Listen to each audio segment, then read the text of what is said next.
समझदार बकरी।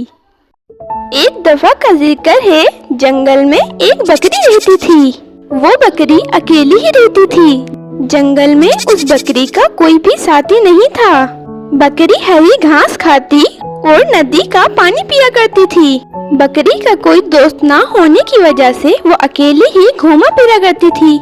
एक दिन बकरी को जरूरी काम से दूसरे जंगल जाना था। रास्ते में एक दरिया था, इसलिए उसे एक पतले से पुल पर से गुजरना पड़ा। जब बकरी पुल पर चढ़ी तो सामने से एक मोटी ताजी बकरी भी आ रही थी।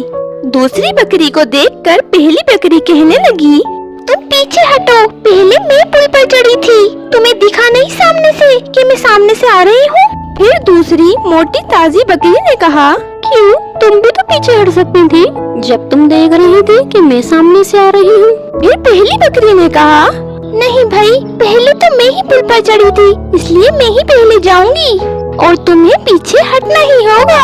फिर दूसरी बकरी गुस्से में बोली, देखो, अभी तक तो मैं तुमसे प्यार से बात कर रही थी, लेकिन अब प्यार से बात नहीं होगी, समझी तुम।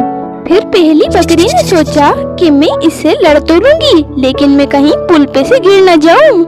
ये सोचकर पहली बकरी कहने लगी, देखो, यूं लड़ने से कोई भी फायदा नहीं होगा, बेहतर है कि हम हाथ मिला लें। मैं बैठ जाती हूँ और तुम मेरे ऊपर से चढ़कर गुजर जाना।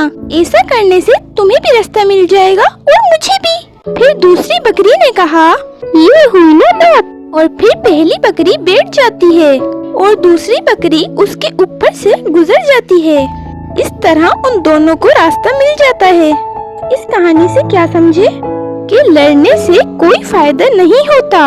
अगर ये बकरियां भी लड़ती तो पानी में गिर सकती थीं, लेकिन उन दोनों ने समझदारी से काम लिया, इसलिए उन दोनों को रास्ता मिला। और बच्चों, कहानी खत्म।